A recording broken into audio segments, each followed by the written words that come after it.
It is Sunday night. We'll be talking baseball here on the RotoWire Fantasy Baseball Podcast. We got a couple more rookies in FAAB. There's a lot of spirited bidding. We've got the Rays are getting tested in their division. We got a couple teams on big streaks. We'll be talking about it all next coming up.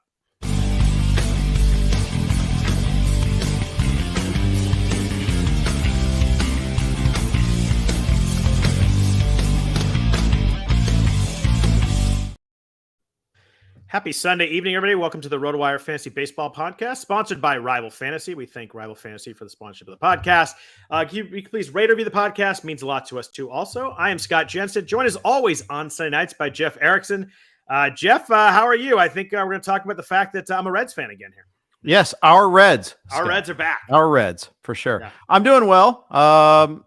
Busy. It seems like every weekend is busy right now. You got a kid close to graduating high school, so it's kind of crazy. Fun times there. Is she have to take finals, or is she full senioritis? She's done with finals. Awesome. Actually, their school is kind of cool because they finish finals around APs and all that, and then for like this last week and this week, it's a service project as well as like some other cool graduation stuff. Yeah, so they go to Tahiti for like 2 weeks, and then do graduation. Yeah, right. Big time service project there in Tahiti. Yeah, no, it's just nice. Local, but it's nice. That's awesome. Congrats to everybody at the family there. That's pretty awesome. Yeah. You made it with one at least. That's pretty good. Yeah, you kept someone alive through high school. That's an achievement right there. Yeah, I'm in first grade, and it's touch and go every day. I hear you. It gets easier and then harder at the same time. Yeah, I'm a girl in high school. I'm anticipating it being a little complicated at times, but it should be fun. Let's talk some baseball. I was crazy. I was looking at the standings this afternoon. The Rays, who we kind of thought were just kind of killing everybody. The Orioles of all teams are 2.5 games behind the Rays. It's getting close in the AL East finally. Yeah, well, for a while, the Orioles had another stretch where they won 9 out of 10, I think, and gained a half a game on the Rays or something ridiculous like that. But they've kept it up. I mean, they had a huge weekend in Toronto, especially because it's over a direct rival too. Yeah, really huge for them. Big weekend. The Jays found like 75 different ways to screw up to try to lose games. It was really remarkable. Yeah, it was. And it was still another week where, all 5 teams in the AL East would be leading the AL Central. Toronto is in last in the AL East, would be tied with the Twins in first. Only one team above 500 in their Central. But I want to look at the West. The Rangers are still playing really well, but to no one's surprise, here come the Astros. They're 9-1 their last 10. They won 7 in a row. They got the benefit of playing your A's this weekend, so it's an easy sweep. It's kind of like a bye week in football. You just give them 3 wins and move on. Like save the airplane, save the gas and save the airplane tickets. But the Astros are coming, and it could be fun this summer between the Astros and the Rangers. Like the Rangers can absolutely score the ball. They have 297 runs to lead the American League right now. Yeah, well, and the funny thing is the Astros are leading baseball in the ERA as well, and they've lost like 4 starters. I don't know how. It's wild. Yeah, I mean, it really is remarkable that they've gotten some great work out of their bullpen again, and we always talk about Cardinal devil magic, but Astros devil magic. Well, yep, that actually has been talked about now that I think about it. But it's just they've lost. Lance McCullers hasn't thrown a pitch this year. Garcia's out for the year. Urquidy was bad and then out. And they keep rolling. They do. But the Rangers are the really fun story. I mean, they have we talked so much about the Rays. We're dominating. They have more runs than the Rays now. The Astros have given up less run than the Rays. The Rays still have the best run differential at 124 in all of baseball. But I think we talked about last week. I mean, the Rangers are easily in second. They're like 40 runs better. No, 60 runs better than the Dodgers, 45 runs better than the Braves in run differential. They're plus 108. Are you on board? This team's fully legit right now? Because man, can they score runs? And they just got Corey Seager back too. Yeah, and they don't even have DeGrom right now. Yep, that's true. I kind of am. I think that I'm on board with them being a playoff team. I'm not sure if I'm on board with them like challenging the Astros. Yeah, but I know challenging they're ahead still. Right, but it's May 21st. We've got a long summer ahead. Yeah. But I mean DeGrom's obviously the key there. I'm not saying anything profound there, but apparently he had his 3rd bullpen session. Said he's feeling good. So he kind of turned a corner. Their rotation suddenly looks really good if you stick him in the front of it. Without him there, you're relying on Eovaldi and John Gray a ton, and that's not going to be a long-term pass because although Eovaldi's been really good, Gray's been a little bit more on the lucky side. But you throw DeGrom in the front of there, and suddenly that rotation looks a lot longer, a lot deeper, and a lot more scary in a playoff series. It does. I mean, they're plus 108. Yeah, it's really good. At some point, run differential isn't everything. No. but it's a pretty good proxy. I feel like we did this with the Giants that year where they just were like, oh, it's May 21st. They're never going to keep it up. And then it's like Right. July 21st. We're like, oh, they look really good. So it'll be interesting. It's a long season, but it's fun. I like when a little bit different teams start to get good. The Rangers have at least been trying. I think last year they made the 2 big signings. We're like, oh, they have nothing else, but at least they're trying. I like to see the effort there, and it's paying off a little bit. It should be fun. I hope they hang in there because it makes the AL West a lot more interesting. A division that's not been interesting for a while. I need to fly the L flag for a second here because I was only once today, Jeff, on Adolis Garcia. I think a lot of us need to fly that. Yeah, but I know there's, I need to do that with Wander Franco too. I saw a tweet on that, and I apologize for again who I forgot who I saw that said there hasn't been enough think pieces on why we were wrong about Wander Franco. It's true, there hasn't been. Yeah. There haven't been. I'm paying for it with my main event rosters, my rosters. Where I don't have these guys. Like I have Adolis Garcia. I think in either Yogurt. I think I have him in Yogurt or either that or Scarf. And yeah, that's been great. It's been fun. I mean, at some point in time, we got to stop saying regression. I mean, the thing with Garcia is a ton. But he's getting better with that kind of stuff too. I mean, the stuff that we didn't like in 2021 is different than it was now. Like he's still not. If he was still striking out 31% of the time, I'd be like, well, we got this. But he's at 24% now. The walk rate's up, 3% higher than it was in 2021. Right. Everyone wants to do all the analysts, poo-pooing this guy, but he's a different player than he was then too. Like he is. You drop your strikeout rate that much and the walk rate that much, you're hitting the ball as hard as you ever did, even if not even harder. Barrel rate and hard hit rates are harder. This is a different guy than he was 2 years ago, and obviously the talent was always there, but he's changed his approach a little bit, and he's gotten better, and it's obviously showing he's a beast right now. He is. He's got 50 RBIs. Yeah, exactly. Not too shabby right there, but the Wander Franco one's tough because I was at the point where I shouldn't like him at the ADP, but I was in my main event. I almost took him, and I took Tim Anderson instead, and that has been an absolute disaster of a either or kind of pick. Anderson has not homered yet. Went on the IL, has done pretty much nothing, and Franco obviously has been great. Yeah, I get you on that there. Yeah, that one's been tough. I still feel like there's hope for Anderson. I don't know why, but I do. I mean, just a long track record of being a really darn good player. He does have 6 stolen bases, and he did have the time on the IL. Maybe he just kind of needs to get it going again. But it's hard when you take someone in whatever it was the 6th round who has 0 home runs. It's just a hole to have in that spot. And it's like. It's just rough. I mean, he's hitting the ball hard. It's just not happening right now. I think it'll come around too. But, when you have no home runs on May 21st, that's going to impact your final line no matter what. Absolutely it is. Yeah. You don't expect 30, but you expect, you're hoping for 17 to 20, and that's going to be really tough to get there now. Yeah. On the flip side of the Astros, in the National League West, the Padres are a mess right now. They did win today. They were 1-9 the last 10. Now they're 2-8. They're 7.5 games out. How do you feel about this team in general at the moment? They were obviously the hype team in the offseason, kind of the sexy pick everywhere. It has not been great across the board for them. They're a -8 run differential. They only have 182 runs. We talked about the Rangers have 297. The Padres have 182. They're actually the lowest amount of runs scored in the NL West. I believe in their roster. That's the funny thing. But at some point in time, this roster has to produce. Yep. I mean, Machado's on the IL right now, and he was really struggling to begin with. That's a big part of it there. You're not getting what you were expected. The funny thing is, the guy that we all kind of doubted, well, even he's starting to slump. I was going to say Xander Bogaerts. He got off to a great start. He's not hitting that great right now, actually, anymore either. He's got a 760 OPS. Soto's starting to climb out of it. That's the good news. But they got like Jake Cronenworth. They gave him a big contract. He's at a 697 OPS right now. Grisham is doing Grisham things. I don't know why you ever expect to get things out of better out of him. It's funny because whenever Grisham does anything, I'm like, oh, maybe it's finally coming around. They look down and he's hitting 186. And I'm like, oh, I just noticed. Oh, and I've seen too many it's so bad. Try to bunt for a hit to end the game sort of scenarios. Oh, that's right. I remember that. Just like stop. I mean, when you go Otis Nixon, it's not going well. They've got a complete cipher at catcher. Nola. Remember when Austin Nola was a good hitter? Good word, by the way. Yeah, thank you. That was nice. And then Luis Camposano was going to be good. They got he's hurt and he's out. He's been out for a long time. The backup, and Nola's hitting. What is he? 146. Oof. Yeah. He's less than disappointing. He's a complete nothing burger. Rougned Odor got the big hit today, and you're like, oh, okay, maybe he could spark. Oh no, he's hitting 175. Okay, Matt Carpenter. Oh yeah, I've seen some big hits from him. No, he's hitting 211. And I know batting average isn't everything, but it's something. Yeah.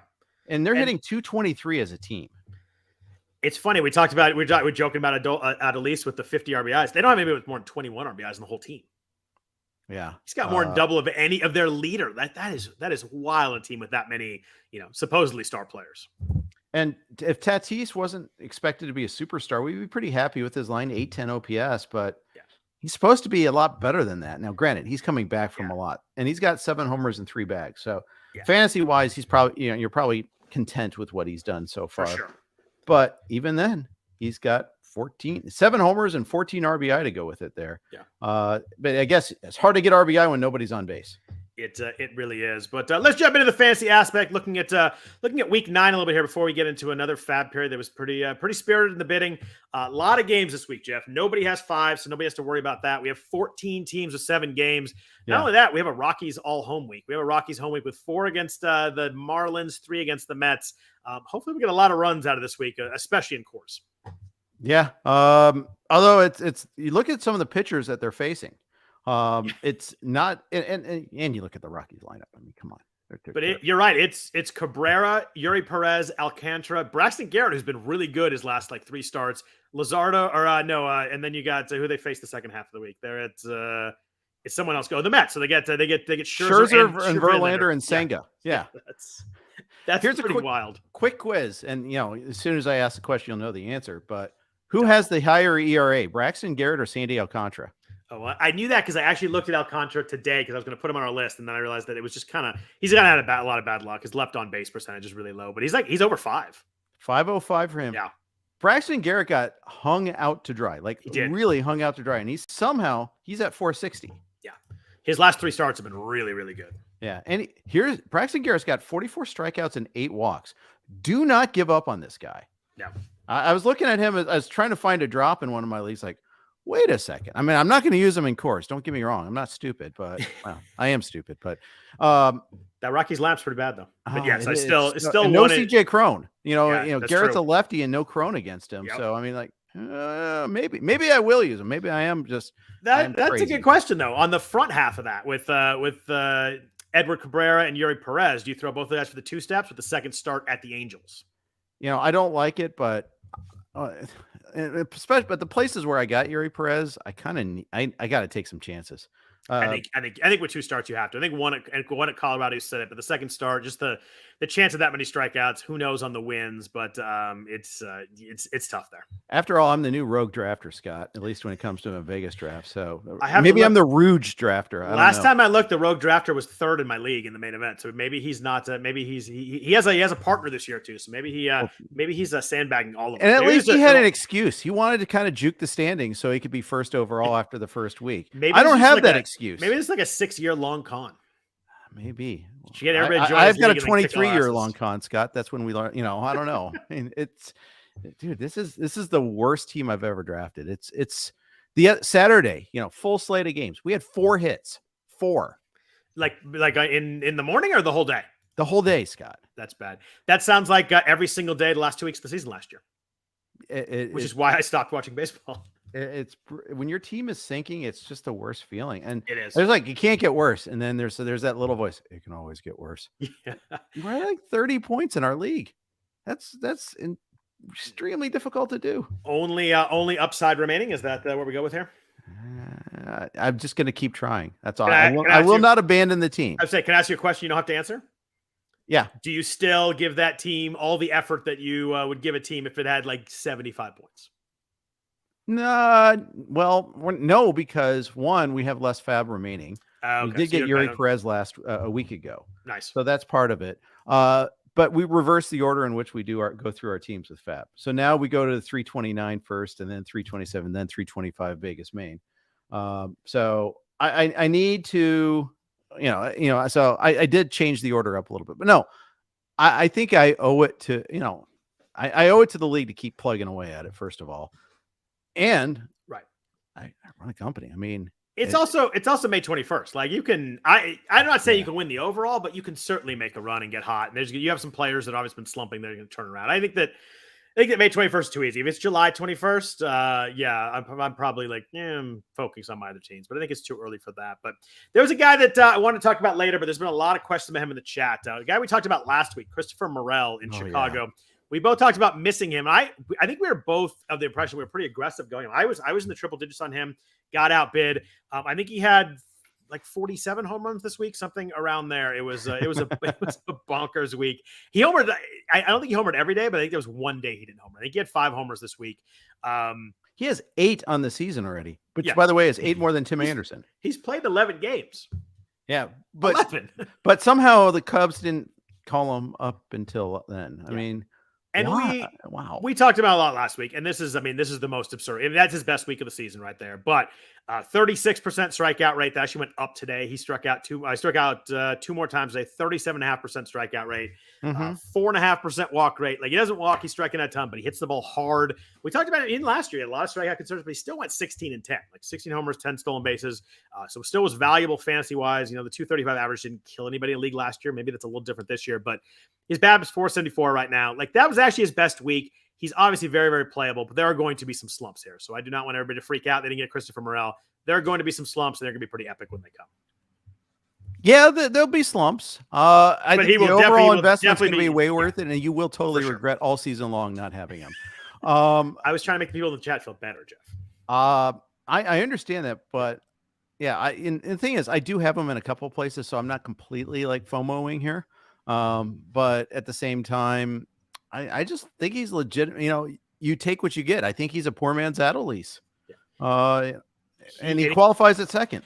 Yeah, second outfield. He hits the ball hard. Like, he did that last year. He had a 13.5% barrel rate last year. It's a lot of swing and miss, but his swinging strikeout rate's even higher this year. It's at 19.9%. Like, he's going to be valuable. He's going to be worth it, but there are going to be some epic, like, 0 for a week kind of things. Like, you just can't swing and miss that much. Pitchers will figure stuff out. He's going to be very good. I wish I had him, no doubt, but there are going to be some slumps. He is not going to hit. He's not only not going to hit 380. He's not going to hit 280. No, probably not. Probably not. But what do you? I mean, you don't need that though. You don't. I wish I had. As long as he doesn't hit 180, we're good.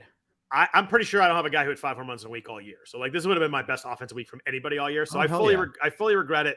I'm just saying I wouldn't go out and trade him for like someone really high right now. I think that. But it's fun. I mean, it's great. Every time he comes up, I'm like, oh, I better look up at the TV because the ball's going to go somewhere 400 feet in the other direction. I think you could sell high on Morel, though. I think it's possible. I know there's some debate on Twitter whether sell high is still possible. I think it is possible, but trying to define it's the tricky part. One of the things, if you're I know in Yahoo and I think in CBS you can do this, where you can look up a player and find all the trades that have happened and in that on their platform involving that player, and you can get an idea of what he's going for. And while we're talking, I'll look up what Morel's gone for in Yahoo, because I'm really kind of curious now. Actually, I'm gonna laugh when the first one comes up as Tim Anderson. That'd be funny. Yeah. Well, so which side of that would you rather have? I don't get the stats that already happened. Right, we're just talking about trade. Correct. I take Anderson the rest of the way. I think I would too, but I think that's a trade you could make in some leagues. Yeah, I don't really think that's. I think that could happen. You're right. It wasn't like the snappiest of snap calls. I didn't get to do it because I'm probably stubborn, and I've played this game a long time. I know that some of these skills are going to come back to haunt him, but you could probably. It's not that crazy of a deal right now. Yeah. Okay. So there are 8 trades involving Morel on Yahoo today. 3 of them were 1-for-1 trades. All right. Josh Young on Texas. What? That's not a sell high. Michael Harris. Oh, that's a good one. See, that's a good challenge trade right there. See, that's like the Anderson one. That's a really good one. Yeah, and then Luis Arias is the other one there, the Miami version. Obviously not the Milwaukee version, but and the thing is, there's probably contracts involved that we don't see, or there may be, they will list draft picks, but there's always like, it could be a keeper league. Could be a keeper league, yeah. Yeah, in which case that Josh Young deal. I mean, Josh Young, for a while he was crushing it. Let's not knock Josh. And he's got 8 homers. He has 8 homers all season. Morel has them in 11 games. So I guess that's a. But I get it. If I'm selling Morel right now, it's not for Josh Young. I'm shooting higher than that. I agree. So before we get to FAAB, Michael Harris was on the guys' list to talk about. Like, this is becoming a utter fantasy disaster really, really rapidly. I know he had the time in the L, but he was a 3rd round draft pick, and he is hitting 9th and has been as useless to fantasy managers as possible. He's hit 177, 4 steals, 1 home run, hitting 9th a ton. It's weird. Still hitting the ball hard. He's got a 47% hard hit rate. The barrel rate's about the same as last year. Everything kind of lines up. He's got a 213 BABIP. He has less strikeouts, more walks. Everything on like the secondary stuff we look at looks really good. But man, that line in the middle of May is really tough to look at for somebody who took in the 3rd round.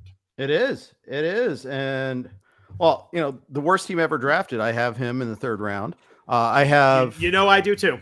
Yeah. I have his teammate, Austin Riley, who we both loved coming into the season in the 2nd round. I kind of did a fist pump when he was available. I have Teoscar, who's been terrible. And then I got Taylor Ward. Yay. I got him later than everybody else got. Yay. Starting to sit for Mickey Moniak. Yeah.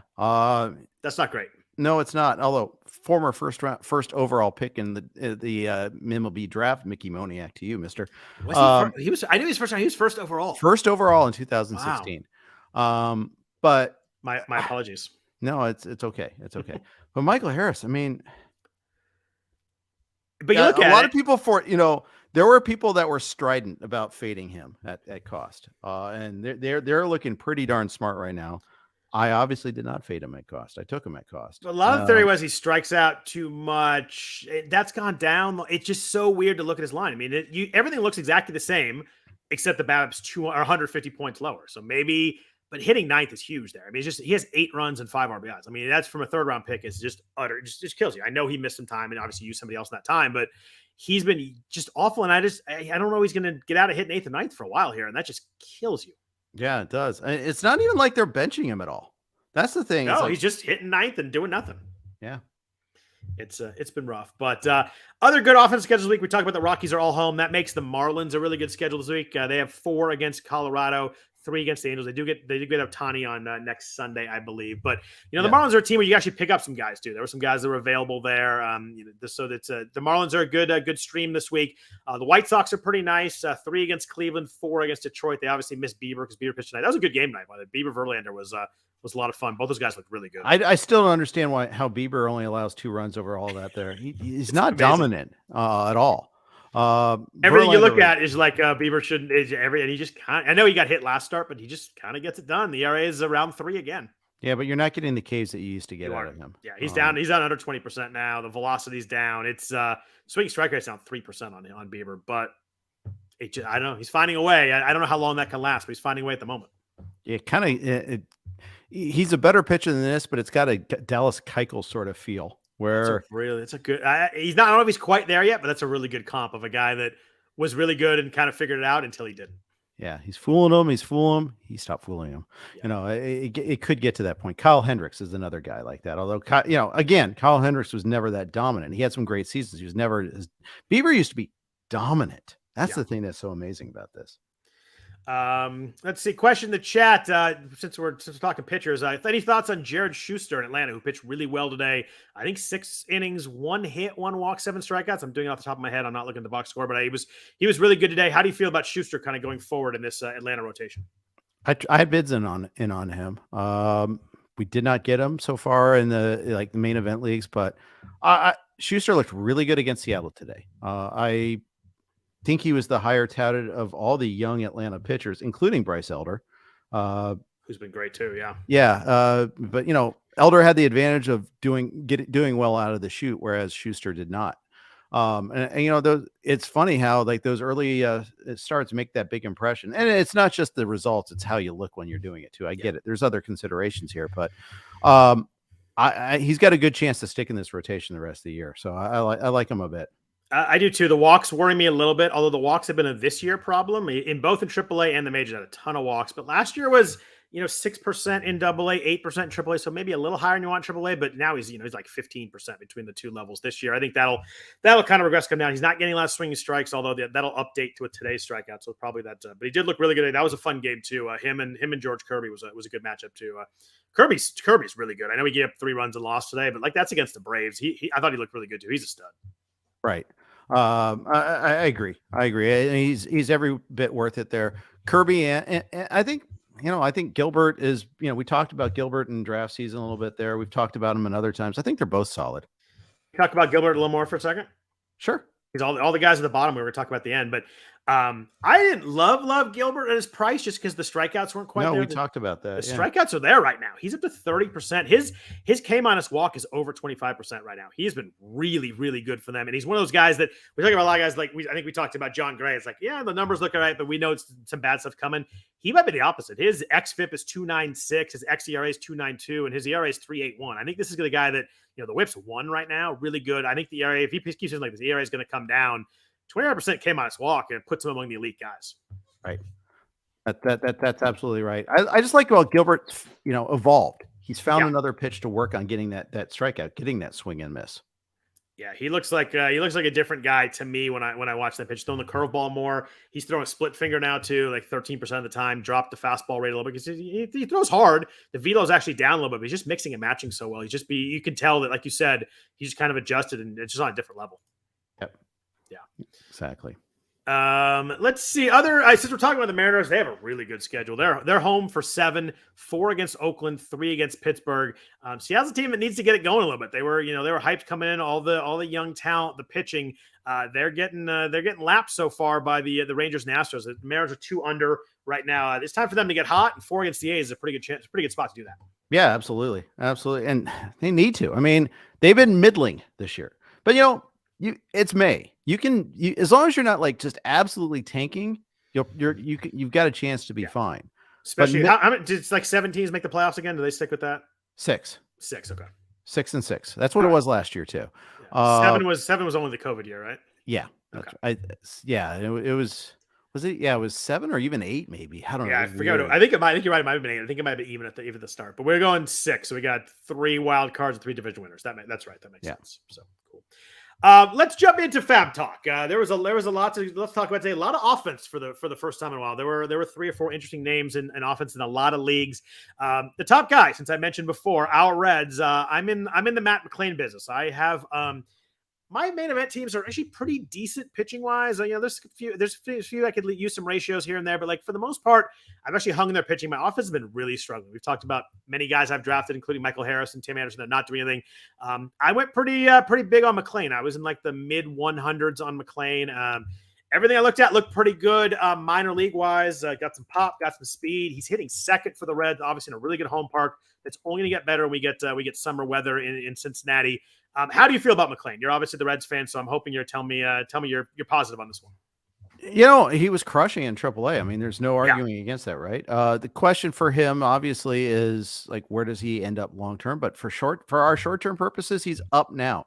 Now the thing is, he's under some pressure to produce right away because Ellie De La Cruz is doing feats of strength all the time. I assume you hit his home. You saw his home run today. I did. It was fancy. Moly, I couldn't believe where it landed. I was like, you gotta be kidding me. Yeah, it's just and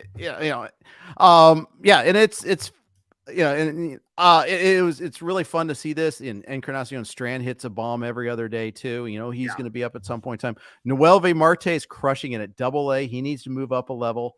That's the way. And McLain has probably got a lower ceiling than all of these guys. Now, Encarnacion Strand obviously isn't going to play shortstop, or second or third. Really, third he has played third, but they're a wash in third base guys too, including Spencer Steer, who's holding his own at the big league level. Let's you got to give a little love to Steer because he's got like a 355 on base. Is Votto coming up to play first base here at some point? Is he health wise? What's he looking at?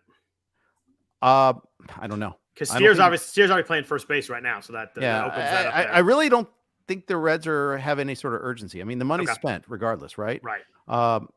Everybody loves Joey Votto. I love Joey Votto. He's my favorite player. I don't think the Reds are in. I mean, the Reds are in kind of let's see what we are clearly building for the future mode, right? They're not in it for this year. Is Votto going to help them find out their future? No, probably not, unless he's there as a mentor. This could be a pretty fun lineup, like in July or so, when if CES and Ellie De La Cruz got to get up and they find a way to play. Can De La Cruz or McLain play third? Or you just play him a third and put Senzel in the outfield? I mean, I assume that's what they'll do. Well, yeah, that's the thought. But then they also have this kid named Cam Collier at third base in the long run too, who was strictly a third baseman when they drafted him. At least now, you guys got some studs, huh? Yeah, we do. So there's like I had which prospect guy did I have on who said that? I think it was Chris Clegg that said that Louisville might have the best lineup in the minors. That never happens with the Reds. Never. It's fun. Fun to see. So yeah, I'm excited. I'm excited all about this. I mean, you trade for enough shortstop prospects, and some of them are going to stick. But but the thing is, I say that lightly, but at the same time, a shortstop can move to different positions. We've seen it all throughout our life. If you can play shortstop, if you're athletic enough to play shortstop, for sure, that typically means you can move to anywhere else except for catcher. I mean, he had a ton of power and speed last year in Double A. It's not like he just got hot in Triple A. He was 17 home runs, 27 steals last year. He hit 232, struck out a lot. Didn't strike out a ton in Single A. Then it bumped up. Then he was good in Triple A again. So it's kind of an interesting little mix here. But I mean, I love him hitting second. I love him in this home park. I think it's to the point where you got to take shots on guys that get called up. They're going to be more bats getting called up too, but you just can't you can't bank on getting Ellie De La Cruz or Christian Encarnacion Strand, whoever it may be. And it might not be for another month and a half, or 2 months, or 3 months. I mean, we see that all the time. He's here. He's playing every day. He's hitting in a good spot in the lineup. I need offense badly. I just kind of figured I would go for it. I didn't. I wasn't going to go totally crazy, but I was in the 140 to 150 range, and I won him. I won him the 2 leagues I could. My other league, I have Dansby Swanson and Corey Seager, and I have JD Martinez. So I didn't bid very highly on him because I'm not going to bid highly on a guy that I can't play. So yeah, so I have an online championship league that I couldn't really bid on him because it's not even a good team, but. If you look at who I have on that roster, at second base, and I'm thinking I'm just trying to find a middle infielder here. Marcus Semion's my second baseman. Lindor is my shortstop. As much as he's slumped, I'm not replacing him. Xander is my middle. Yeah. And I made the mistake of this is something I would be more cognizant of. If you're going to use a UT only guy at your UT spot, he has to be Ortiz. He has to be like awesome. JD Martinez is pretty good. I think JD Martinez is drafted late enough that you can sit him if you need to, and I'm okay with it later on. But yeah, if it's someone early, they better be really damn good. Yeah, and JD Martinez had a stretch where he's really crushing, and I was getting whipsawed. It's like you run that risk, and it's like, okay, he's hot here, but he's not there. Right. And then okay, so my UT spot's not really truly open. It's not like it's super fluid, and I can move JD somewhere else. Right. He's never going to get that outfield eligibility again. Yeah, and it's something you really do have to think about. And with that team, there was no way. I think I had a small bid on McLain. Just if I need a backup middle, so if I get him cheap, sure, that's great. But I can't go $150 on someone that I can't get in the lineup until someone gets hurt. Yeah, exactly. And so that's why I had in the online championship, I didn't bid a whole lot on him there, and I could have got him for 46. Now 12s are weird. We've talked about that. Right. What did you pay for McLain and your 2 mains where you won them? One was 142, one was 152, somewhere right in there. Those are reasonable prices. I thought so. The backups were 100, and the one league I didn't get him in, he went for 187. So I wouldn't have got him there anyway. Probably if I'd gone similar bid, if I could have used him. So he was right below Matthew Liberatore in all 3 of my leagues. I think as the second highest guy across the board. So yeah, I did not get him in any of my 3 mains. The lowest he went for was 132, and he went as high as 178. So I was in a good competitive without super overpaying range, and that makes me happy. I did get him in yogurt though for 137. So nice. How is your yogurt team? It's good. It's competitive. Nice. Yeah. Third place, I think today. Mine is there too, except from 13 pitchers on the IL. My offense is really good though. Yeah. And I think and the thing is.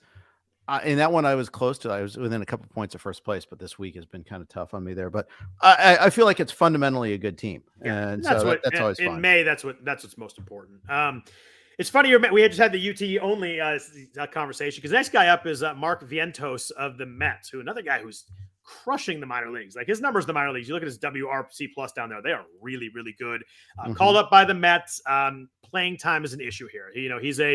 When he plays, he's a DH or third base, but they have a lot of guys. They have Brett Beatty there. They have Daniel Vogelbach, who people don't like and people make fun of, but he still has a pretty good OBP, good walk rate against. He's pretty good. I think he's a 400 OBP against righties, and that's the only time I use him. So real world baseball, I know he clogs up the bases. I get that, but he still has some value when you're getting on base 40% of the time.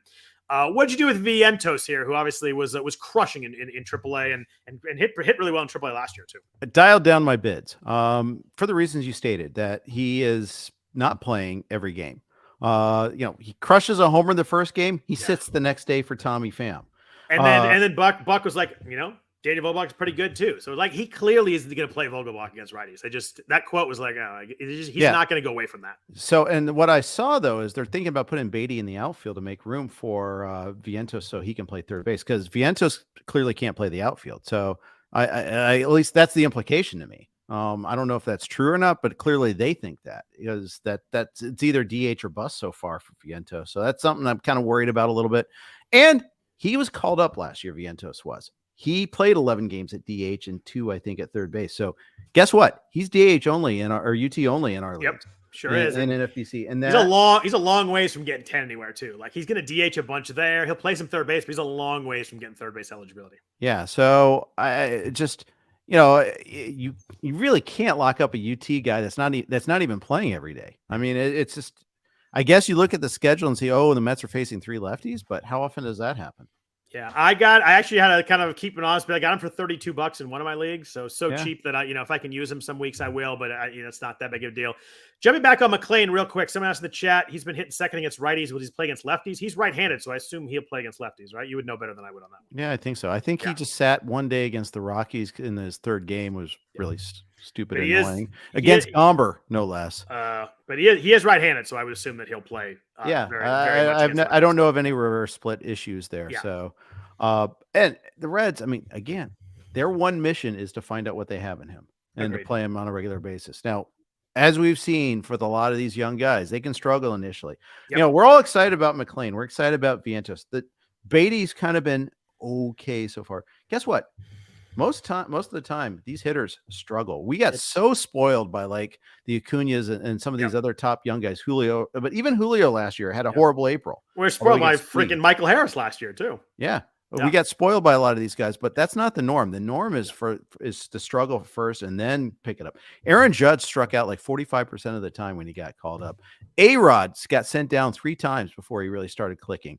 Mike Trout got like an August, September call up, really struggled, and then the next year he hit 220 that first, and that was like 40 games, so it was a decent chunk of games. Right. Francisco Alvarez is struggling now, but he's starting to come around finally. But the point is, the struggle is normal. It's part of the process, and that also means maybe we temper our expectations when these guys get the call, but it also means we got to stay patient with them when we got them. Yeah. Yes, you can end up with a Spencer Torkelson type of season last year. Spencer Torkelson's starting to hit now, by the way. This month's been pretty good. April was rough. I've held on, and I've been using him, and we talked about him a lot. Someone mentioned in the chat, Matt Mervis has been really struggling too. He had the 1 home run this week, but he's starting to lose a little bit of time there too. It's hard to hit the majors, but it's tough on us. There's nobody interesting hitting wise except these young guys. There's just so many like kind of retread okay players. It's hard to find offense. Sometimes you got to take a shot in these guys and hope it hits. Yeah. And speaking of Torkelson, Shu and I were, again, to tie this all in together, we were looking at Vientos. Like, the only spot we would be able to play him is ahead of Torkelson, who I don't want to play ahead of right now. And he's like, if Vientos is okay, he'll probably be the same as Torkelson. It just be kind of it's like kind of a lateral move, even if it works. Yeah. And Matt Mervis is struggling, as people said, but he'll probably get it. I mean, I like his batting eye. He's had some hard hit balls, but guess what? It's an adjustment period. And I think now, and James Anderson talked about this coming out of the COVID year, that the jump is from AAA to the majors is bigger than ever, in part because we had that lost season for the minors too. Yeah. And those guys didn't play in 2020. It was rough, backfields, all kind of stuff, but no like real set games. Another guy that it's funny was called up, struggled, and his back is Edouard Julien in Minnesota. Yeah. Did you do anything with him? I had some small bids in him. I'm just kind of worried about playing time, platooning, and if Polanco comes back pretty quickly, maybe he goes back down. I wasn't really convinced that this is a kind of a rest of season kind of play right now. So we got him in one of our 3 mains, and we got him for 37. Yeah, it's enough of a small enough bid that if it works great. A little bit of an overbid. Second place was 13, but Polanco's on the IL. Yep. And he just went on. So we got a couple of weeks at least of Julian. When he was last up, he looked okay. He looked like he had his moments. That they also lost Nick Gordon, who's out for a good amount of time. They're playing a lot of Willie Castro, and I actually picked up Castro in AL Tout Wars as he's playing all the time. They've got copious injuries. Yeah. Kepler's on the IL now too. So yes, that's right. Yeah, so I think the playing time is there now. I don't know how long-term it is. I had some smaller bids on him. I didn't go too big, but no. Again, a guy we talked about a few weeks ago. I mean, it was 17 home runs, 19 stolen bases, and 113 games in AA last year. There's a guy with some fancy upside, and maybe that first time through, struggled a little bit and come back, and maybe he can kind of hit the ground running a little bit too.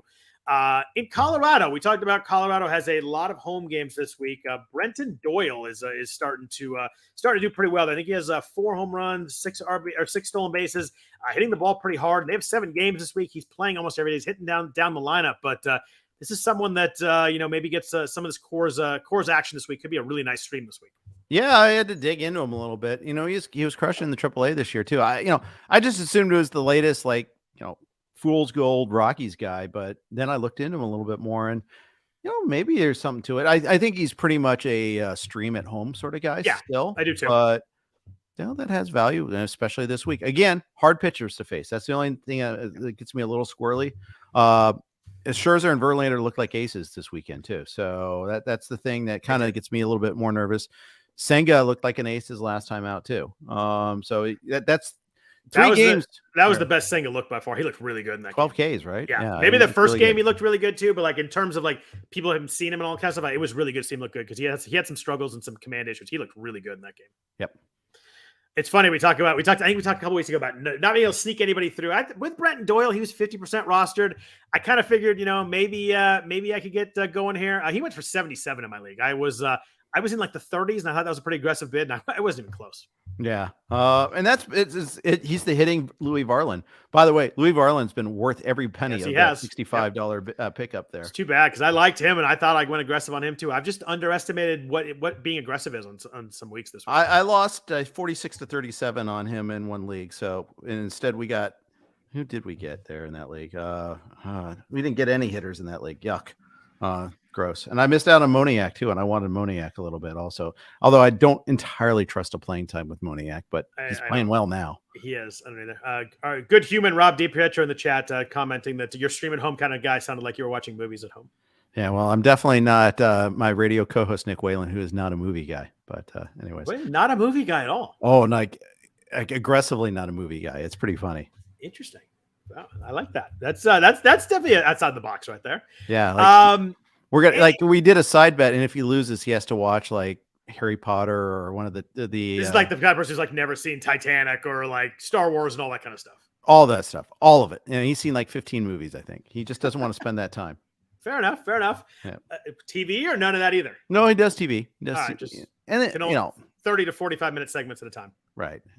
Nice. Let's see. Anybody else hitter wise? I felt like those are kind of the big names. Everybody else hitter wise was kind of streamy type guys. Gene Segura has the 4 games of Colorado, but like I kind of backed off him because he didn't play the last 2 days. He was playing more, hitting a little bit with Jazz Chisholm out, but they didn't play the last couple days. One of those was a lefty too, so it felt weird there. Harold Castro has an all-Coors week. He's 3-position eligibility. The Tigers guys, Zach McKinstry and Akil Baddoo, both get 6 righties this week, so they should play a lot. I was in on those guys a little bit. Right. Jake Berger's only 35% rostered in the online. Like if you have Jake Berger available in the league, I bid that now. He's hitting everything hard. Got some strikeout issues, but he's homering a ton. He's playing every day. What else offensive wise were you looking at? I mentioned Julian. I got him. So keep in mind the 12s. I mean, that's more commonly played than our main events anyhow. I did pick up Torkelson there.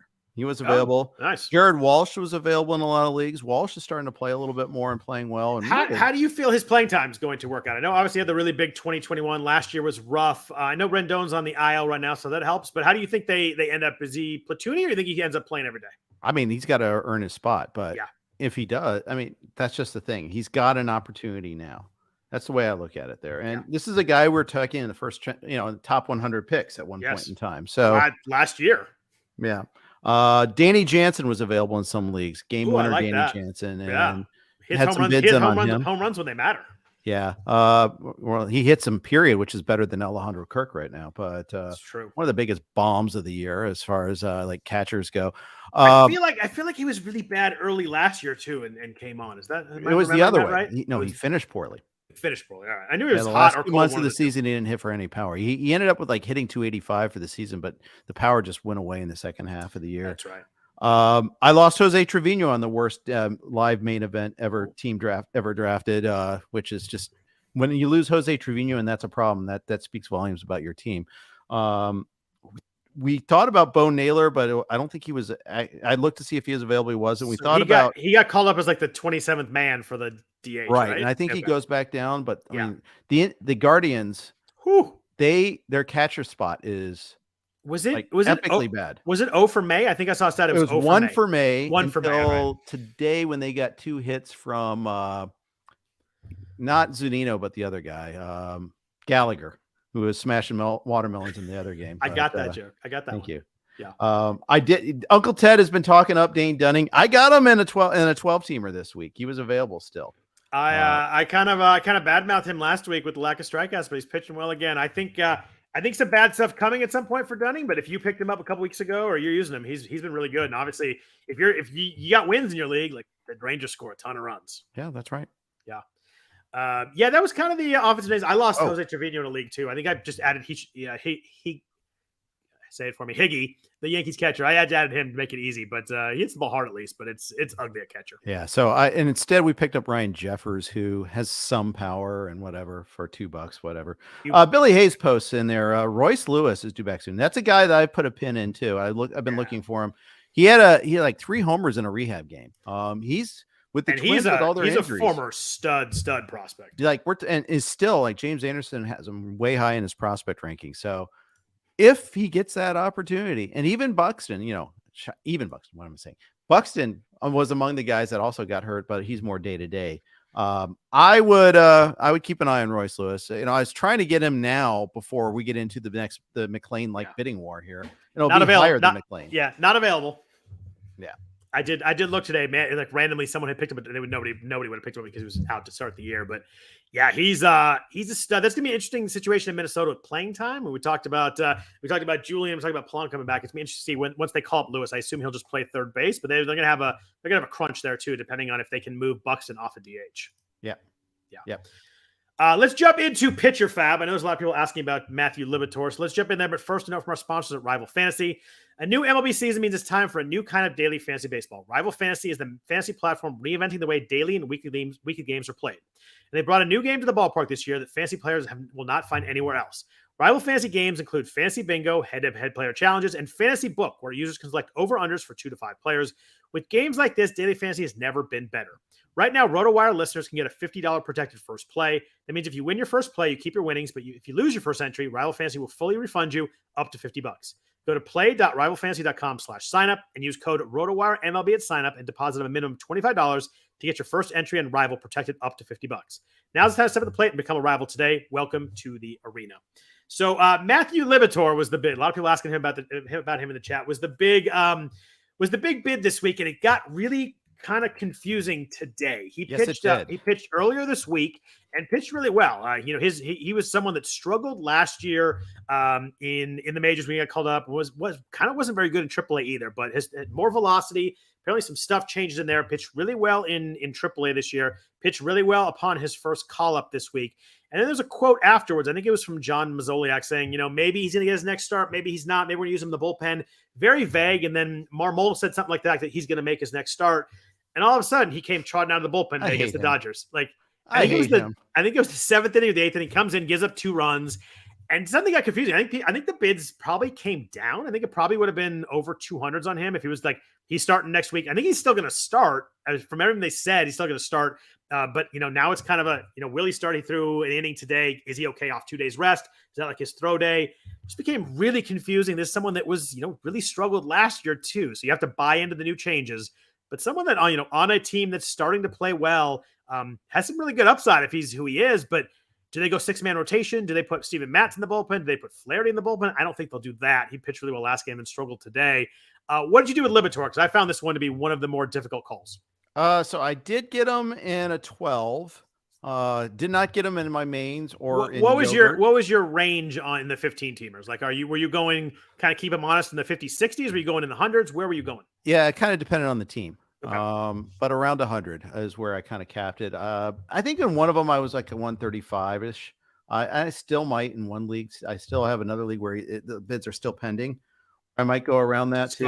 Scarf. Arf.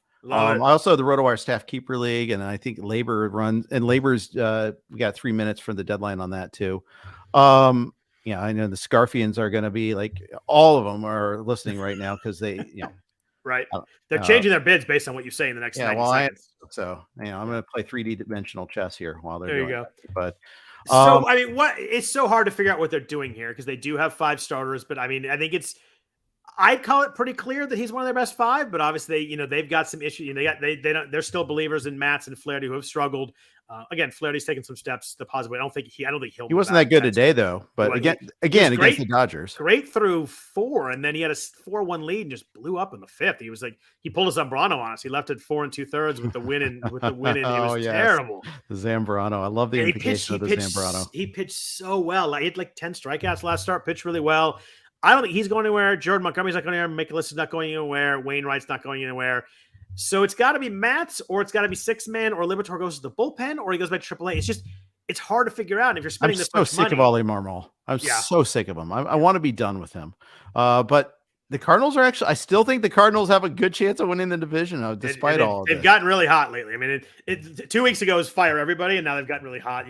Arenado started hitting a home run every game, which helped a bunch. But I was actually lower than you. I kind of dropped mine down. I think it was like in the 40s to 60s. Oh, I had that too. Yeah. And most of them, that's where I was. I'm saying the one where I had more of an acute need and I need to take some chances, break some eggs. Yeah, it was around 100. I couldn't step like $100, $120. And he went for more than that in my leagues. He was like in the 150s, 160s, 170s. I just think there's a lot of paths here where he's not starting in 2 weeks. Yeah. I mean, War Dog went 277 in my live main. In second place, War Dog's a good player, so he might be right. He went 219 in the second main, and he went for 98 in the third one. So that just shows the range. We don't know. 98. I bet you 98 ends up being one of the cheaper ones. Yeah, I'm sure it is. But it wasn't me. I didn't get him. He was 157 in 2 of mine and 127 in the other one. So sure. I think those are like 227 if he did not come out of the bullpen today. Yeah, I think you're absolutely right. A couple of Dodgers are interesting here. Bobby Miller is getting called up to pitch this week. He's not available in most NFBC leagues, but obviously there's a lot of leagues out there that we talk about. You and I play in other leagues. Bobby Miller could be a stud. He threw 6 innings in his, so he was ramping up through 6 innings in the last start. He's pitching this week. I think it's just Tuesday again at Atlanta. So yeah, welcome to the bigs, kid. Here comes at Atlanta. But then if he pitches well, he's got 2 starts next week, and it's going to be some spirited bidding. This might be if he pitches well against Atlanta, this is going to be a massive bidding. It'll be Yuri Perez 2.0. Yeah, and it maybe even higher on the Dodgers with 2 starts coming up. Like it's going to be right up there. But and that's part of the human anatomy. As someone that we had a guest lecturer in middle school one time that kept on making that joke. It was funny the first 16 times, the 17 not so much. He's thrown 14 innings this year. Yeah, he didn't come off the IL until April 29th, and he had a shoulder issue. Do you really think he's going to be like hit the ground running and throwing 6 innings to get those wins? I color me skeptical. I mean, look how they're babying Tony Gonsolin, who's throwing 5 innings every time. By the way, he's throwing 5 good innings, but he's another guy that just kind of always gets guys out. Yeah, and he's not been dominant. He needed like 94 pitches to get through his 5 innings. There's a reason why they yanked him after 5. Yeah. But again, it was against the Cardinal Devil Magic team too, and they fixed their Devil Magic machine too. So it's working again. I think Miller's gonna. I think you're gonna see a lot of Zambranos, except maybe minus the blow up part of it.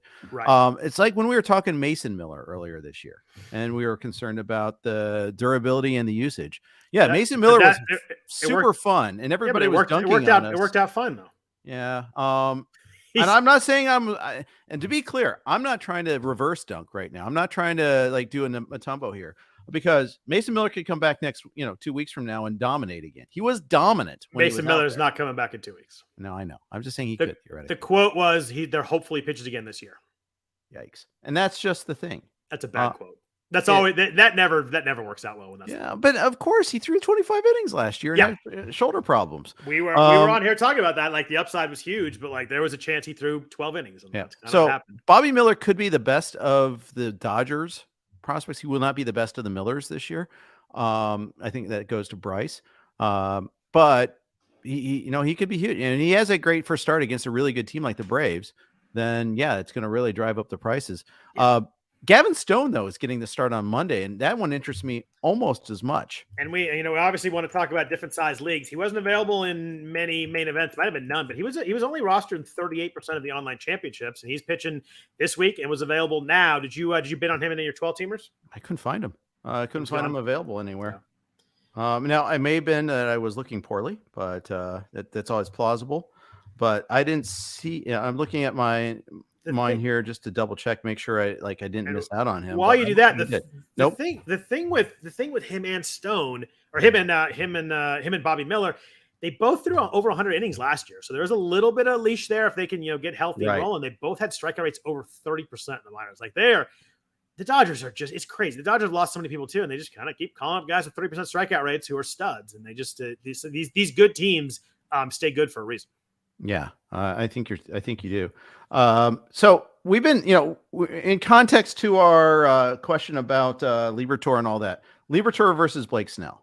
And I know Snell's not available on the, right now yet, but if he keeps going, he's going to be available in these leagues pretty soon.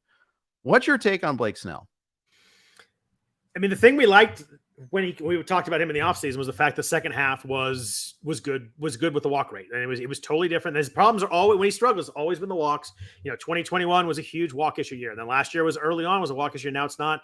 He's at 13.5% right now walk rate. And you combine that with the fact his strikeout rate's down 8%, swinging strike rate's down 2%. I do not like anything I see. I mean, I think I'd probably take him over Liberatore just because of the situation and the fact that he was so good and figured out in the second half last year. But man, there's a lot of stuff here not to like. It's not just like he's been unlucky. Like everything's going the wrong way with Snell right now. Snell, that's all around you, man. I don't know, man. It's just, it's the same stuff as before. I almost cursed again. Good catch. If Peter Shanky's watching somewhere, you can. Yes, I wouldn't want that. The wrath of Shanky here. It's Groundhog Day. It's the same stuff over and over again. I'm so sick of it. I'm like, I think he's got $1 million arm and a 10-cent head. And I can't get past that. He's just all over the place. He's not had it dialed in at all this year. I mean, every single start, it's the same old stuff. Hey, he went 6 innings this time. Yay, good for you. He had one start against the Reds, of course, where we went 6 innings, struck out 7 and no walks. That's his win this year. Right. But like opening day against the Rockies, it was just 9 Ks. Great. He didn't get it out of the 5th inning. He's Zambrano'd it. The next game, against the Braves, okay, it's in Atlanta. Fine. Okay, we'll give him a pass for that one then. Against the Mets. Okay, that's another tough opponent. We'll give him another pass. At some point you got to stop giving out passes. Yep. I totally agree with you. Someone in the chat was making fun of Mookie Betts' hitting this year. He's 5th in the majors in extra base hit, so it's not all been bad for Mookie Betts. Yeah. I know the speed is down, and fantasy wise, it's not quite the same, but he's still been pretty darn good. What about other pitchers, Jeff? I want to talk to you about the Reds guys. We had I made a Blake Lively joke last week, and he made me look bad because he pitched really well. Ben Lively, so I will use his name correctly from now on. He pitched well this week. He was available in almost all 12 and 15 teamers. Also in Cincinnati, Brandon Williamson would pitch well in Coors, I believe, right? Yeah. Where are you? I think Shoe waterfalled him on me, and we got him in one of our mains because that's how we're rolling. It's the guy I didn't really want, and we won't even use. Yeah, I think we got him we got Rich Hill instead, just the same. Yay.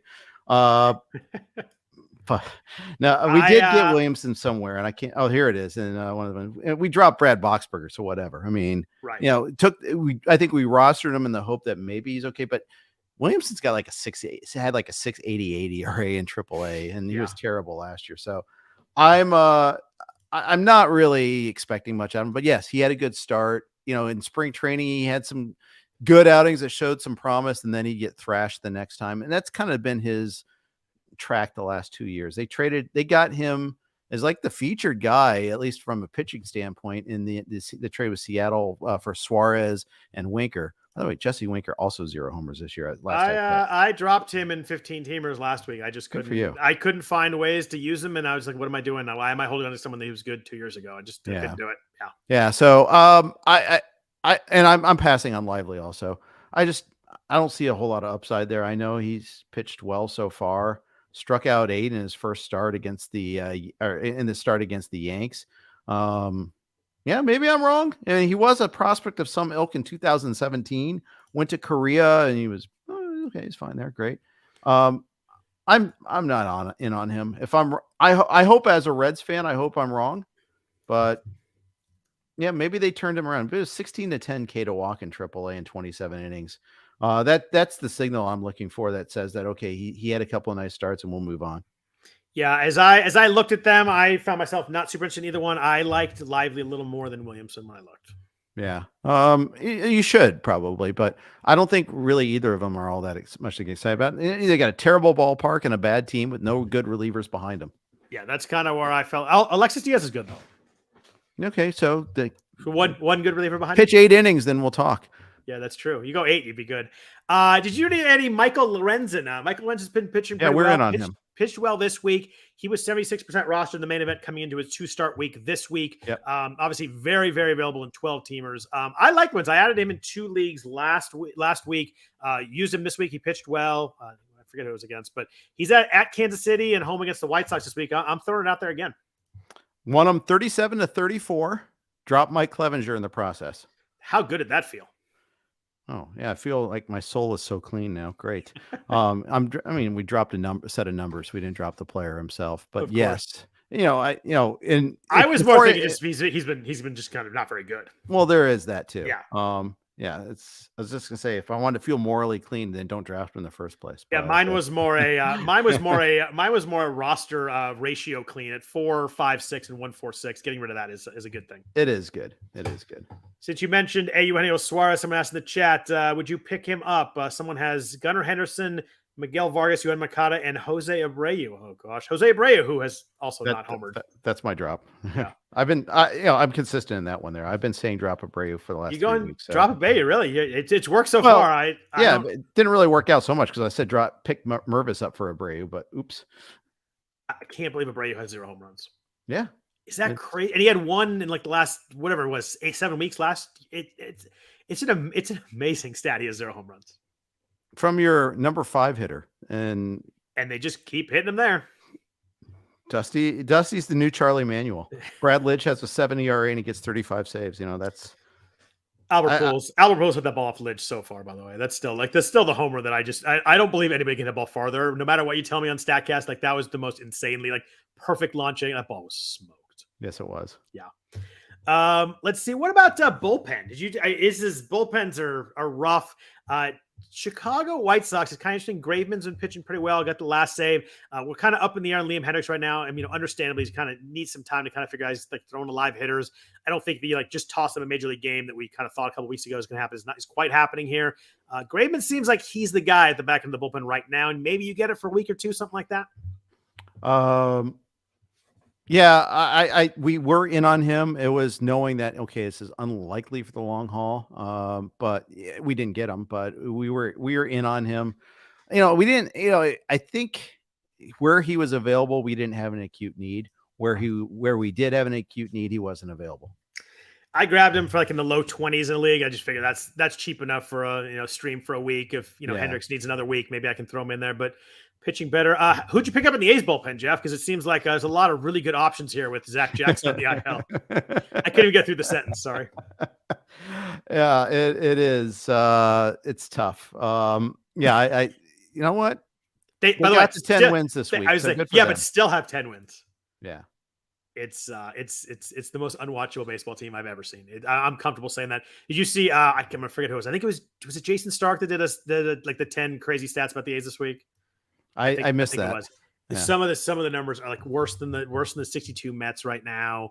The same records as the Cleveland Spiders, who won 26 games or something. They're not going to lose that many, but some of the stats are bonkers how bad they are. Some of the we've talked about before, difference between ERA them and the second worst. Some of the numbers are crazy. Well, they could trade Brent Rooker. They could trade Laureano. They could Rachel Phelps this team. For sure. It's funny. Someone in the chat mentioned you can't badmouth Dusty Baker because he has rings. And Paul Sporer made the argument I was going to make with a ring, but then I realized that he does have 2 because he won one in 81 as a player. Oh, Dodgers, right? 81. Yeah. Well, and the thing is, I like Dusty. I'm not necessarily even critical of him sticking with Abreu. He's being loyal. I mean, I get that because the Astros spent the money on him. I mean, they might as well.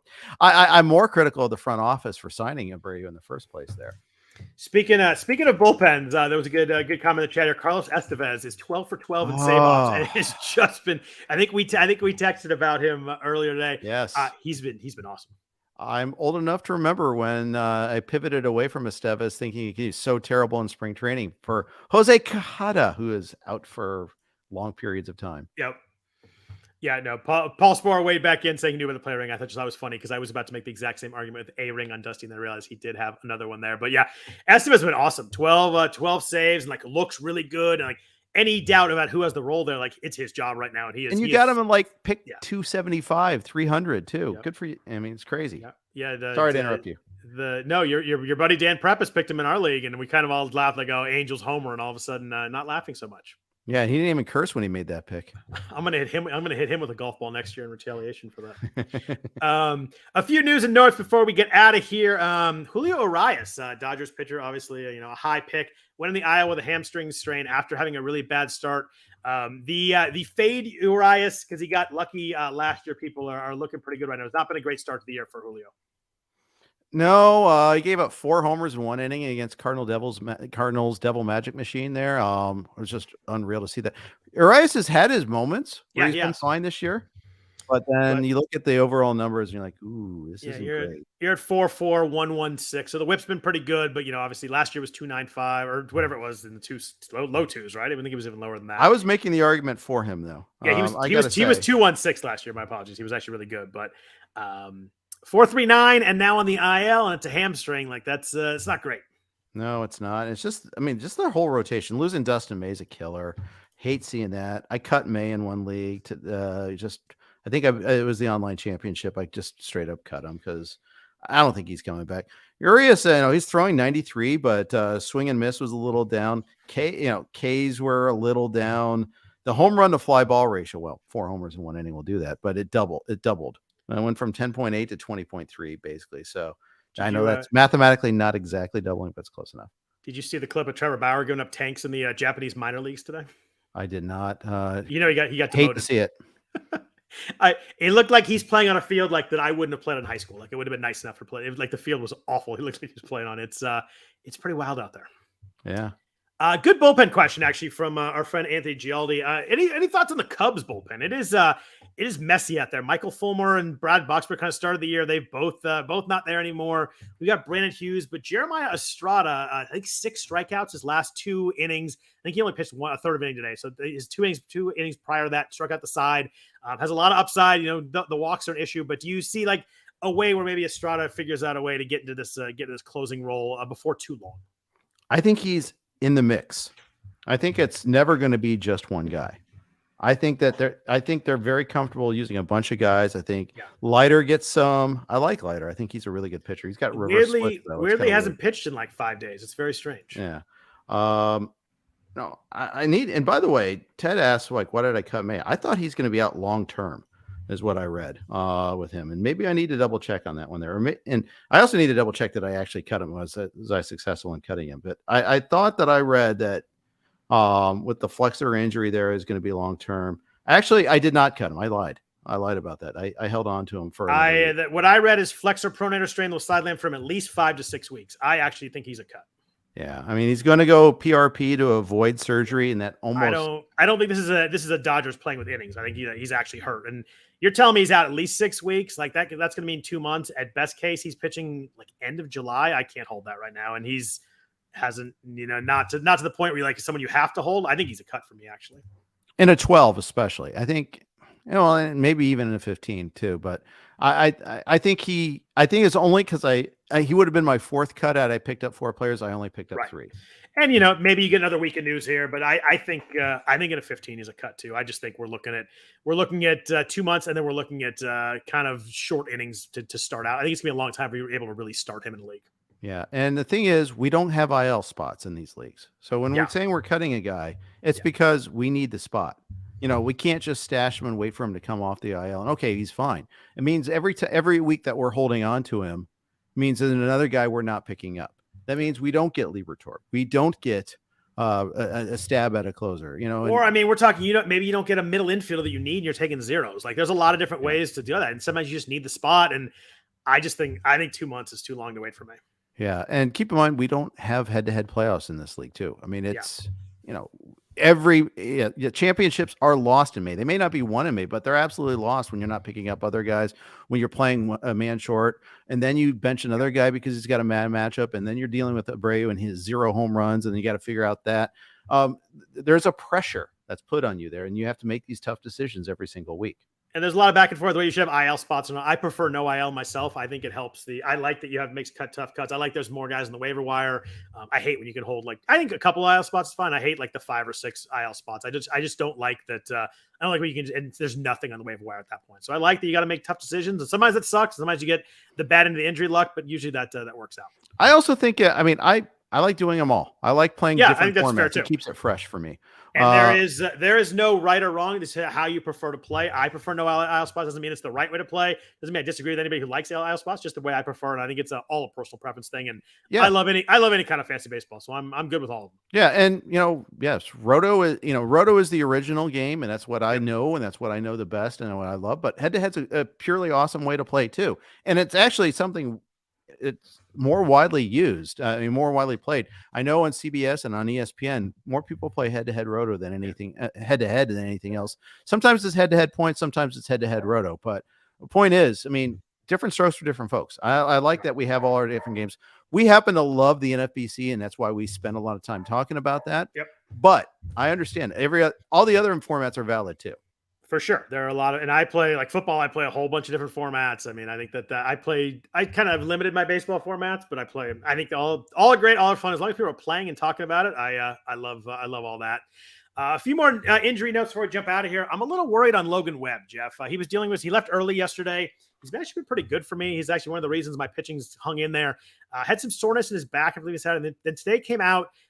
Not sure if an MRI will be needed. He was still sore. I did not like that quote at all. No, I don't either. I don't at all. It's tough because he's actually been one of the good notes for the Giants so far this year. Yep. Hate seeing it. Yeah. I do too. It's I like watching him pitch too. He's kind of a little different than most guys, and he's been striking out a few more guys this year, but I'm going to need that one to turn out pretty well because I just can't. Replacing someone like that in this season, it gets really tough really fast. It's hard to find that ninth pitcher. And Webb strikeout rate's up almost 5%. Walk rate's down a little bit. 291, 111 whip right now. He's been really solid. Where he went eighth, ninth round, somewhere in there, he's been really good. Yeah, he has. Justin Turner is a little concerning too, although it sounds like he was more precautionary. He missed Saturday and Sunday. He's been hitting pretty well for the Red Sox here. Left knee soreness. It sounds like they are hopeful he plays tomorrow. I think they said the quote from Alex Cora was tomorrow, but I think it's one of those things that he'll be here. Hopefully he's gonna be okay. They do play tomorrow against the Angels, so at least we'll know pretty quickly there if he's gonna be in the lineup. Right. Byron Buxton, you mentioned him really quickly earlier. Calf tightness, left early Saturday, out Sunday. Anybody else, I'd be like, yeah, I think we're gonna be fine. But I want to see him in the lineup before I'm convinced that he's fine because I never trusted with Buxton. Well, he ran this week, so that was the problem. And then it's weird having him at DH is kind of messing up their situation right now because they could really use him in center field, not only defense wise, but the fact that Gordon got hurt and they could really use a center fielder out there right now. Yeah, they really could. Although they have Taylor, don't they? Well, are you advocating for Michael A. Taylor? Defensively, sure. Yeah, defensively, yes, that's true. But it's just the bats they could have at DH if you were to throw Bucks in center field is significantly better. Which is why I picked up Willie Castro in a league in my AL only Tout Wars league this week because he is playing copious amounts of playing time this past week. Just look there. Look at the depth chart page on RotoWire for the Twins. It's a sea of red. It is crazy. Michael A. Taylor's got 5 homers and 6 stolen bases. So even from a Roto standpoint, he's kind of quasi defensible. I don't think he's a good real life hitter. Right. But nonetheless, I think it's just crazy, though. Looking at this, Kepler's out. Gordon's out for a long term, by the way. Buxton day to day. We've seen Miranda get sent down. We've seen, that's the other thing. We've, Larnach's down and now back up. Kirilloff is back up. Had almost got robbed by Moniak of a home run today. Yeah, that was almost a great play. Yeah, that was wild. But I hope Kirilloff stays healthy. I really like him as a hitter. I like watching him hit. I think he could be really good if he could ever get those wrists fully right. Yep. And I think that he just hit his 3rd homer of the year since the call-up. So he's actually off to a good start. You like seeing that.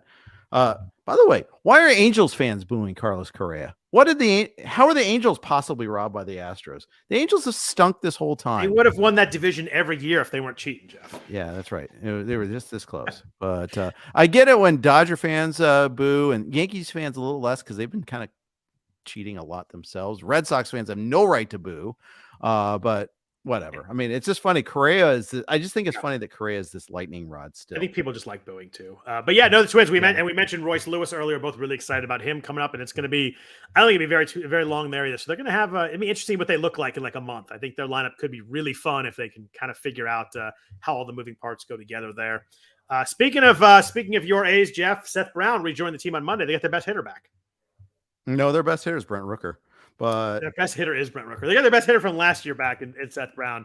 Brent Rooker's been awesome. SD Ruiz, by the way, we talked about him a lot in the preseason. Is like, if you need steals, the guy to get. He has 24 stolen bases. Yeah, I mean, sometimes these guys are total flops, and we're like, I have 0 SD Ruiz, and it does hurt. I mean, I definitely feeling it there. The other guy, I think I want to throw a little bit of love to 32-year-old catcher Carlos Perez. People do not realize what numbers Perez is putting up so far this year. He's got an 828 OPS as a backup catcher. He's got 3 homers. Sneaky, like he's just a guy that's done all right. He's fine. Ryan Noda's done some good things. Jordan Diaz had that 3-homer game. The A's hitters, you can find a diamond in the sea of poop, but the pitcher's not so much. Jordan Diaz had a 3-homer game, has 4 home runs on the season. Yeah. Okay. So it's okay. Just let me go wax poetic about our A's. Scott, I think Rooker is top 5 in OPS. If not, he was one for a while, but he's right there. I mean, he's been great. They do have some interesting offensive pieces, at least fantasy wise, and Ruiz has been awesome. The pitching is a disaster though. It's unmitigated. Yep. We mentioned Clevenger, DeGrom earlier. Had those on notes here. Tyler O'Neill's been a weird one. He went in the IL, supposed to be pretty quick, and then he was kind of wasn't quite ready. Hoping to resume physical activity on Monday. So I think we're still a little bit away from O'Neill, and that's a weird situation too. I don't know what they do when he comes back because they were starting to not play him every day when he was kind of right before the injury there.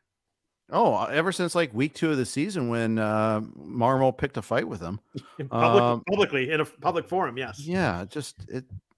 Yeah, I have. But that's now 482 at bats. The last 2 years of O'Neill hitting 228. Yeah. At some point that starts to matter for sure.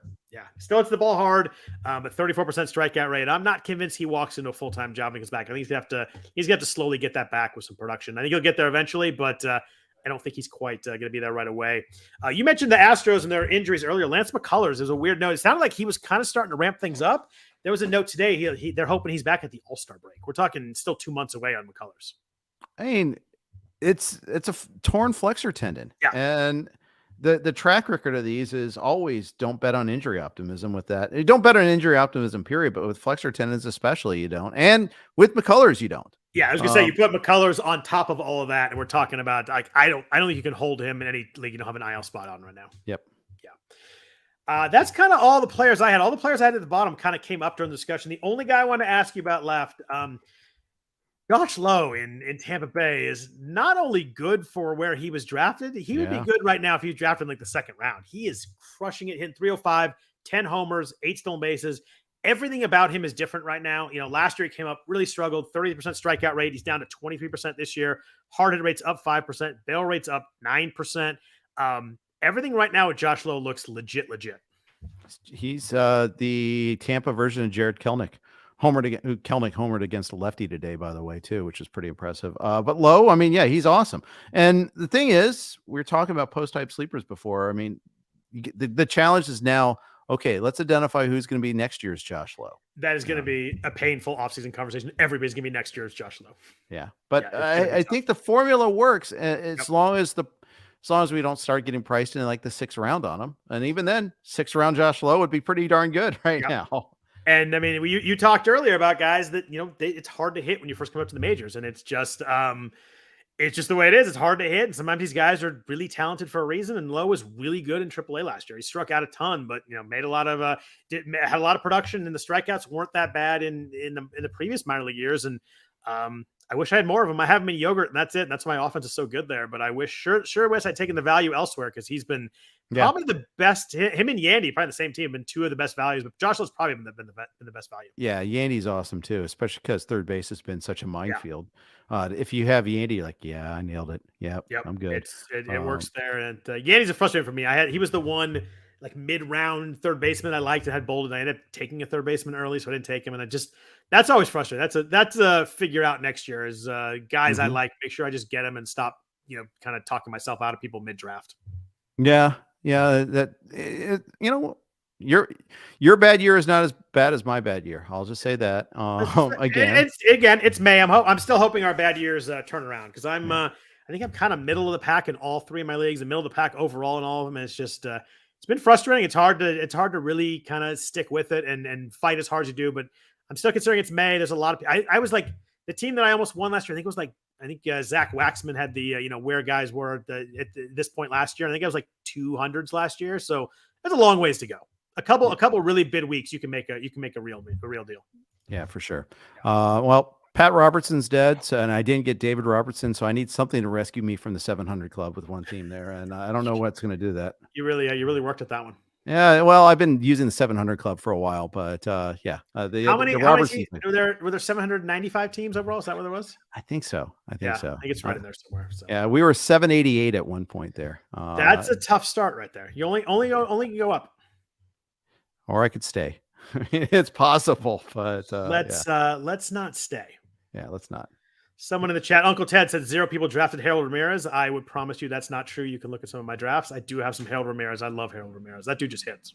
Yeah, another Ray. Hit like 320 or something, maybe 315, somewhere in there. I have to look at today, but he's over 300. It's great. So, anything else you want to talk about, Jeff? It is we're kind of past our time. We've kind of hit everything. Anything else you want to talk about? No, I'm good. I'm talked out. Beautiful. Cool. Well, thanks everybody for listening to the RotoWire Fantasy Baseball Podcast. We do always appreciate it. There was a ton of chatter in the chat tonight. We always appreciate that. Love when people are chatting and going and talking while we're going along here. So we can't hit every question there, but we do try and hit as many as we can. So we do appreciate that. If you want to follow Jeff on Twitter, he's at Jeff_Erickson. I am at Scott Jenstad, talking a lot of baseball all week there. Hope everybody has a really good week, a really good fantasy week. We'll be back at you next Sunday night. Take care.